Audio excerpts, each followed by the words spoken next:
Aku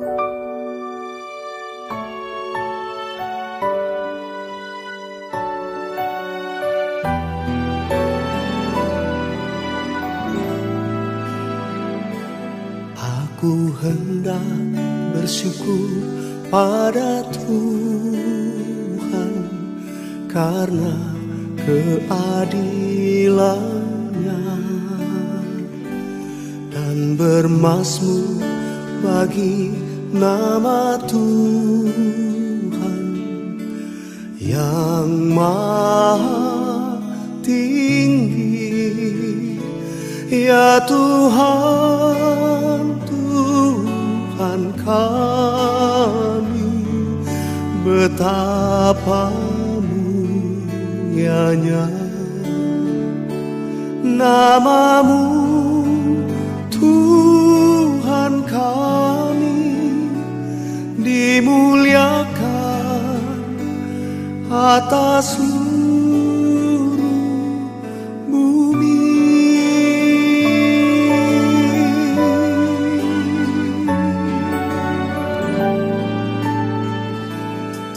Aku hendak bersyukur pada Tuhan karena keadilan-Nya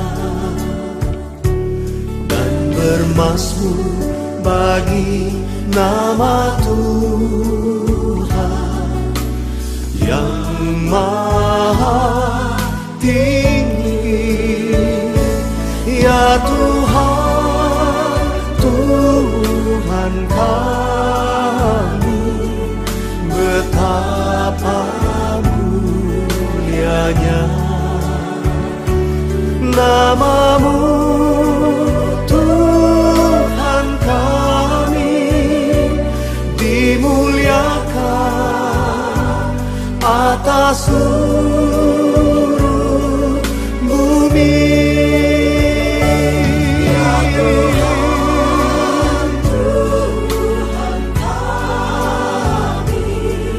Betapa mulianya nama-Mu, Tuhan kami, dimuliakan atas seluruh bumi.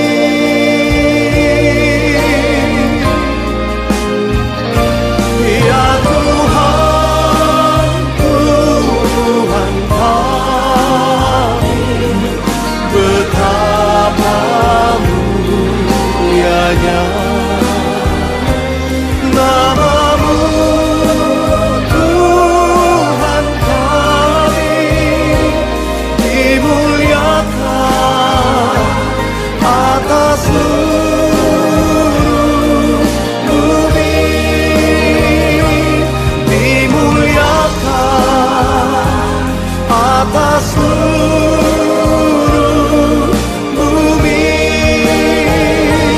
dimuliakan atas seluruh bumi.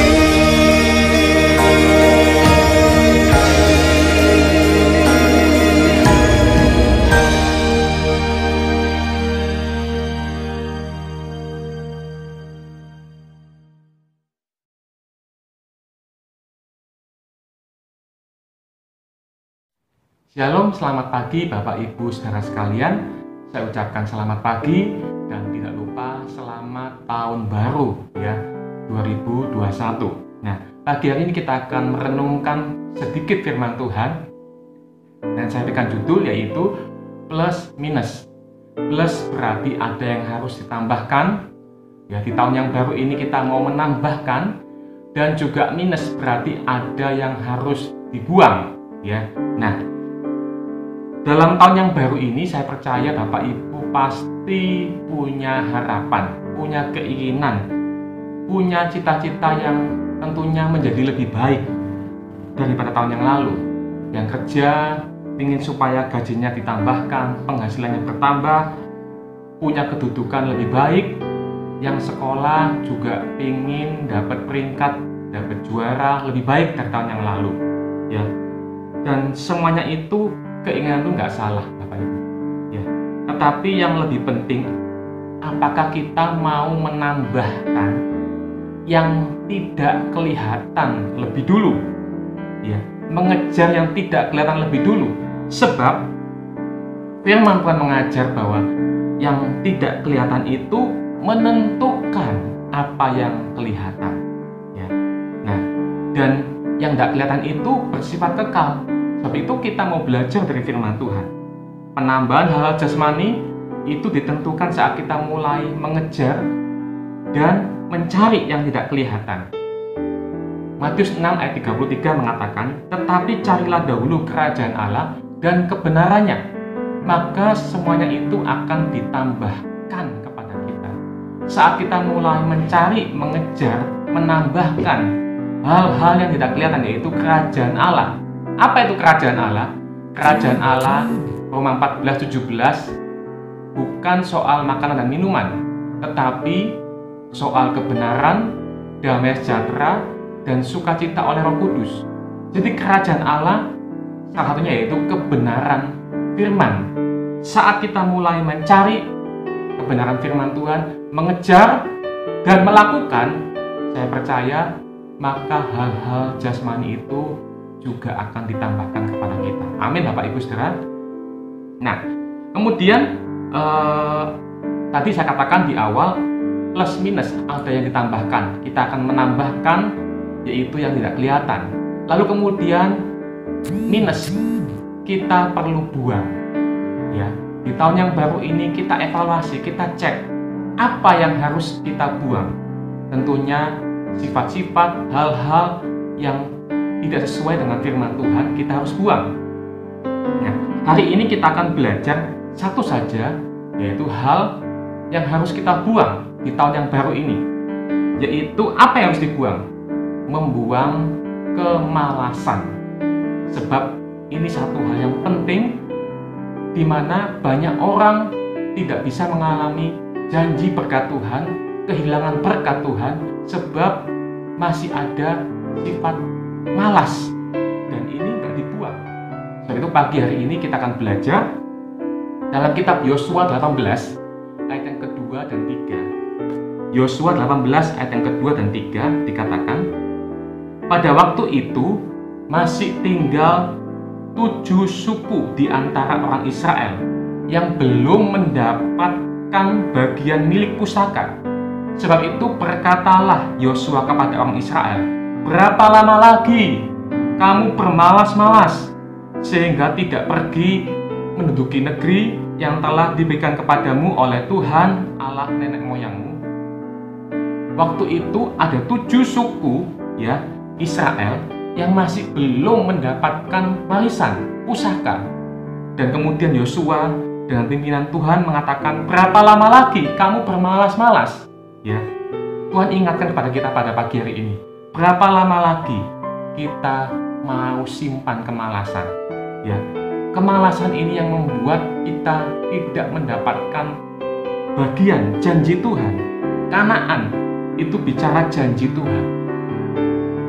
7 suku Israel belum mendapatkan bagian pusaka Kanaan sebab malas. Nah, Kanaan bicara janji Tuhan baik untuk yang sekarang, bahkan sampai ke dalam kekekalan. Orang yang malas tidak akan mendapat bagian pusaka dan akan menjadi miskin. Seperti kata Amsal 6 ayat 9-11 dikatakan, Amsal 6 ayat 9-11, "Hai pemalas, berapa lama lagi engkau berbaring? Bilakah engkau akan bangun dari tidurmu?" Jadi pemalas itu sukanya berbaring, ya, suka tidur. Ayat 10 katakan, "Tidur sebentar lagi, mengantuk sebentar lagi, melipat tangan sebentar lagi untuk tinggal berbaring." Ayat 11, "Maka datanglah kemiskinan kepadamu seperti seorang penyerbu, dan kekurangan seperti orang yang bersenjata." Jadi saat orang yang malas, Tuhan katakan, maka akan datang kemiskinan. Ada 3 ciri orang yang malas. Yang pertama yaitu orang yang malas itu diam, tidak berbuat apa-apa, berhenti, stop, atau dia sudah merasa puas dengan apa yang dimiliki. Jadi orang yang malas itu dia akan tidak suka belajar lagi. Dia berhenti, dia stop. Nah, ketika masa sulit, dia hanya diam pasrah, ya. Tetapi orang yang rajin, dia nggak akan tinggal diam. Dia akan bekerja, dia akan berusaha, dia akan berbuat apa yang harus dilakukan. Nah, orang yang rajin itu akan menggali lebih dalam. Jadi dia nggak akan berhenti, dia nggak akan pasif, dia nggak akan stop, tapi dia akan gali terus lebih dalam lagi, supaya dia bisa menjadi lebih baik. Itulah orang yang rajin. Seperti yang dikatakan Tuhan kepada Petrus di dalam Lukas 5 ayat 4, Tuhan katakan kepada Simon Petrus, bertolaklah ke tempat yang dalam. Waktu itu Simon Petrus tidak mendapatkan apa-apa. Sepanjang malam dia kerja dan dia tidak mendapatkan apa-apa. Lalu Tuhan katakan, bertolaklah ke tempat yang dalam. Ke tempat yang dalam. Di tempat yang dalam di situ ada banyak ikan-ikan, ada banyak harta yang bisa didapatkan oleh Simon Petrus. Ketika kita mau belajar lebih dalam, menggali lebih dalam, maka akan ada sesuatu yang Tuhan akan berikan kepada kita. Belajarlah lebih dalam, baik secara jasmani juga secara rohani. Jadi kita perlu terus, jangan diam. Orang yang malas itu diam, tidak berbuat apa-apa dan stop. Kemudian orang yang malas itu juga suka menunda. Bapak Ibu, ini sifat yang seringkali kita lakukan, menunda. Kalau tahun yang lalu kita suka menunda. Menunda untuk apa? Apa yang kita tahu, kita nggak kerjakan. Kita tunda. Besok saja, nanti saja. Padahal kita tahu itu berbuat baik, kita tolong. Menunda. Nah, kita mau belajar bahwa jangan kita menunda. Kemudian yang ketiga, orang yang malas itu punya sifat tidak mau menyiapkan untuk akan datang masa sulit. Jadi dia hanya berpikir, sekarang sudah cukup. Dia nggak berpikir untuk masa depan, apalagi untuk kekal. Jadi dia hanya berpikir untuk yang sekarang. Orang yang bijaksana akan memikirkan untuk yang akan datang. Amsal 6 ayat ke-8, seperti semut, Bapak Ibu. Tuhan kasih contoh seperti semut. Semut ini bijaksana. Dia bukan cuma berpikir untuk masa panas, menyiapkan rotinya, tapi dia juga untuk mengumpulkan makanannya pada waktu musim dingin. Jadi semut itu menyediakan rotinya di musim panas, mengumpulkan makanannya pada waktu panen. Untuk apa? Untuk persiapan musim dingin. Nah, sama juga seperti Yusuf, kita belajar bagaimana Yusuf itu dia juga punya sifat yaitu menyimpan untuk masa kelaparan 7 tahun. Ketika masa kelimpahan, maka dia kumpulkan, dia kerja dengan rajin, kumpulkan untuk akan datang, untuk masa kesukaran. Nah, Bapak Ibu perlu untuk memikirkan masa akan datang, bahkan kekekalan. Itu yang harus kita pikirkan. Orang yang malas, dia nggak mau berpikir untuk yang akan datang. Dia cuma berpikir sekarang berarti saya sudah cukup, saya sudah bagus, sudah diberkati Tuhan, tapi dia tidak berpikir untuk masa akan datang. Kalau saat ini Bapak Ibu diberi kelimpahan, berkat tenaga, umur waktu, pergunakan kesempatan sebaik-baiknya. Kesempatan, jangan dihambur-hamburkan. Nah, Bapak Ibu, hari-hari ini kita dapat kesempatan banyak, ya. Justru Bapak Ibu kita diizinkan, ya, mengalami pandemi, ya, bahkan di semua negara pandemi. Itu kesempatan bagi umat Tuhan. Tuhan ingatkan supaya kita banyak waktu untuk berdiam. Tapi kenyataannya banyak orang malah keluar, nggak betah tinggal diam. Banyak waktu untuk jalan-jalan, makan minum. Tuhan menyuruh untuk diam. Lockdown bicara kita banyak waktu untuk berdiam, berdoa, membaca firman Tuhan, mengerti apa kehendak Tuhan. Karena apa? Karena waktunya sudah semakin dekat. Kita perlu menyiapkan waktu kita. Ya, jangan malas. Waktu-waktu ini adalah kesempatan yang baik sekali untuk kita belajar lebih banyak, mengerti lebih banyak, supaya kita persiapan untuk akan datang. Nah, Bapak Ibu, jadi ada 3 kesimpulan yang kita akan pagi hari ini kita akan sama-sama kita lakukan. Kesimpulan yaitu yang pertama, Bapak Ibu harus rajin, ya, rajin untuk mencari perkara-perkara yang kekal. Kolose 3 ayat yang pertama sampai kedua, carilah perkara-perkara yang di atas, di mana Kristus ada. Pikirkan perkara-perkara yang di atas, bukan yang di bumi. Yang kedua, bekerjalah dengan rajin. Serahkan perbuatanmu kepada Tuhan. Andalkan Tuhan. Amsal 16 ayat yang ketiga katakan, serahkan perbuatanmu kepada Tuhan, maka terlaksanalah segala rencanamu. Dan yang ketiga, berbuahlah untuk Tuhan. Berapa banyak buah yang sudah kita hasilkan untuk Tuhan? Nah, mari biar tahun yang baru ini kita perlu menambah. Kalau hari-hari yang lalu kita belum banyak menambah, tambahkan perkara-perkara yang tidak kelihatan. Kita tambahkan apa? Doa, tambahkan ketaatan, tambahkan waktu-waktu kita kepada Tuhan, intim kepada Tuhan. Dan minus, kita buang hal-hal, sifat-sifat yang jelek, khususnya kemalasan. Kita malas bekerja, kita malas melayani, kita malas apalagi, berapa banyak kita malas ini semua harus dibuang, menunda. Tidak mau belajar, kita nggak mau belajar, kita nggak suka belajar, kita lebih suka cuman mendengar khotbah, tapi kita nggak suka belajar firman Tuhan. Kita perbaiki.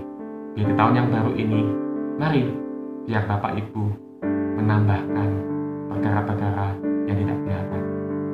Demikianlah sedikit firman Tuhan, dan mari kita mau lebih lagi di tahun ini. Haleluya.